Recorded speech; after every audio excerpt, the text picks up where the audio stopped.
is Eric Garde, and I just got top 8 at the Rosemont, Illinois Regional, playing Yubel Fiendsmith. I think this deck is super crazy, super powerful, and post-banless, it gets even better because it's one of the few decks that didn't get really hit that hard onto the list. But yeah, before I get into the deck profile, I have a few shots. So shout goes to Sal and Jason for helping me theorizing on the deck for this past month. We've been going back and forth, sharing ideas, going over card choices, what should or should not be playing. So huge shouts goes to them. Then shout goes to my brother for letting me some of the bell cards. Shout goes to all my friends that came with me. So Oscar, Jen, Ricky, Raul. And then final shout goes to my girlfriend for being super amazing and supportive. But yeah, I'm not gonna go too in depth with this deck profile because this is pre-ban list.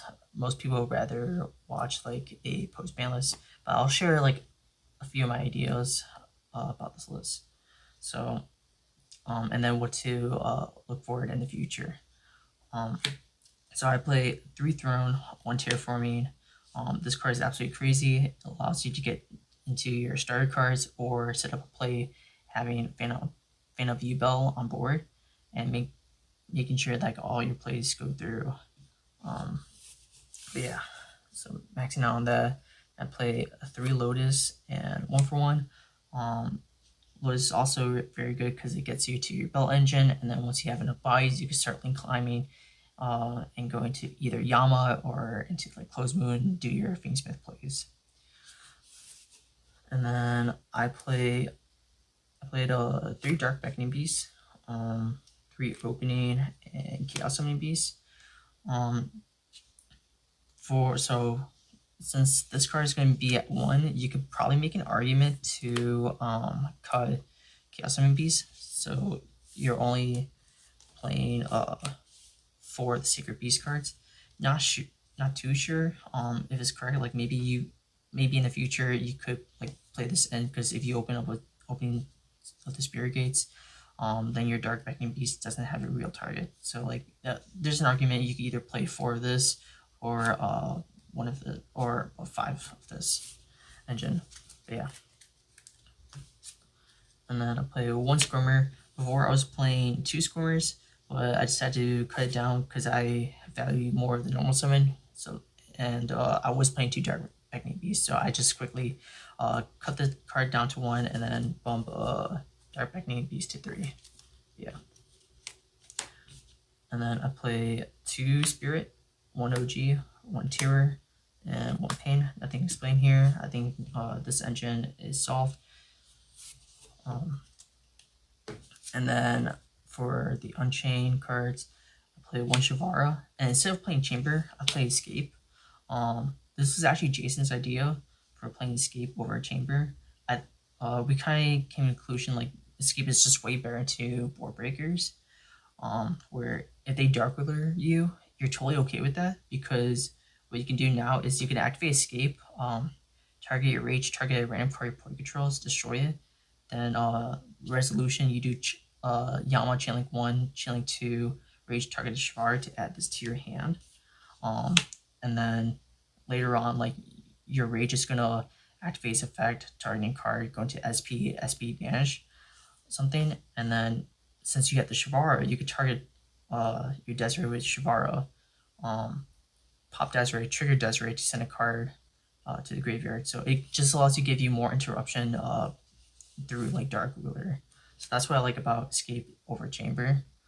So I'm not always like trying to activate Chamber Chailing 2 and then Desiree negate, because now I just lost an Omni negate for 1 card. So I think moving forward, I might keep playing Escape, might test out Chamber post list, but not too sure. And then for the Fiendsmith engine, I play 3 Engraver, 1 Lurie, and then 1 Track. I was thinking about being Track to either 2 or 3 post list, because since you can't play Lacrima anymore, you could probably put in Necroquip, and it just allows you to like climb into sequence and go into Arrow Eater, which gets you to your Yubel engine online. But yeah, just it's just like I have like not a ton of ideas of how to approach Yubel post banless, but it's just something that I like thought about, like playing multiple copies of Track in the future. So yeah, and then for my non-engine, I decided to play hand traps. Play 3 Ash, 3 Veiler, 3 Nib, 3 Imperm, Mag, Juris, Baldrake. I think these cards are generally the best hand traps to play, in my opinion. Especially Ash, Imperm, and Veiler, they're like generally good.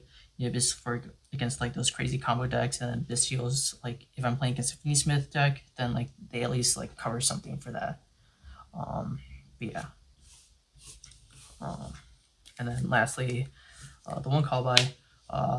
This was like in my side deck for a while, but I just didn't want to lose to Shifter. I think before the regional, my mindset was like I was going to play a bunch of road decks because Ban's going to drop that day. So I just didn't really want to get Shiftered, and if I see this as my one of, and someone Shifters me, I usually feel really good with it. Yeah. And then on to the extra deck, Fuel Center, tokens. So starting off with fusions, I play 3 Fan of Yubel. This card is absolutely crazy. Such a custom card. I've seen people playing it too. I think that's incorrect. You want to max out on this card because it's super insane. Like, it's not only like being like on board to help you get Nibiru, but like it's also a combo piece where if you need an extra body, you can easily summon this card to be part of combo. So just being easily accessible to summon, and also having like that Nibiru proof is super insane for me. And I just thought that like why not just like max it out. And then Lacrima, RP, Desiree, and Arrow Eater. I did not play Beatrice, so honestly, I think Arrow Eater would definitely be played a lot more in Yubel. For the Lacrima, I think the replacement for this will probably be Necroquip, since I didn't play it. And during testing, there are times where Necroquip actually comes up. So moving forward, that's something I might try out. But yeah. And then I play Requiem, Sequence, Moon, Yama, Soul, Muckracker, SP. Just like these cards are just probably standard at this point. And then I play Caesar and then Ferudris.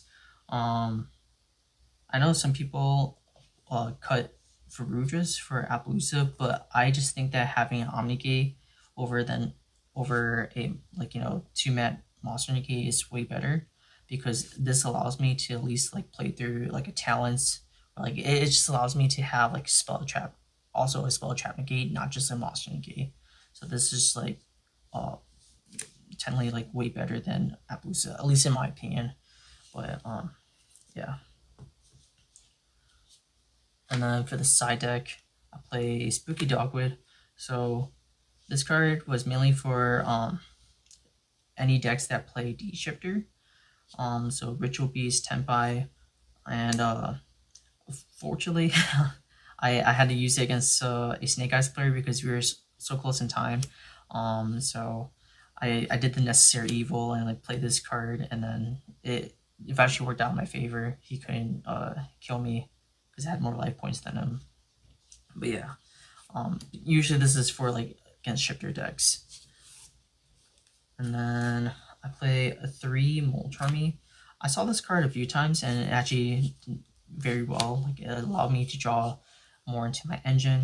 And yeah, I think this card is absolutely insane. It's better than Phantasme in my opinion, because there's time that I didn't have access to this and I played Phantasme, and Phantasme didn't come up as of today or yesterday at the regional. Molcharmy came up for me a lot more. Yeah. And then I play 3 Cosmic, just a generic back row hay, and also Duster. Yeah.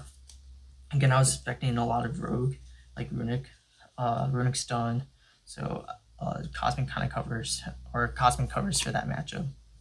And then something that I totally tested out today or yesterday at the regional was 3 thrusts with D barrier and Duruma cannon.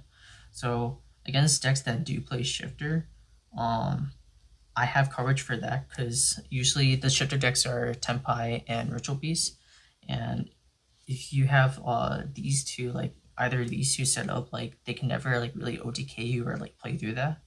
So it's just something very good. And I didn't see D barrier at all throughout the regional, but I saw Drew McCann once against the Snake Eyes player, where like he played through majority of my board, but this was my like last like set card or last form of like defense, where I just activated and then flipped his like Snake Eye cards, and he just couldn't play through it. So this card just like gave me the win. So yeah, that's a deck profile.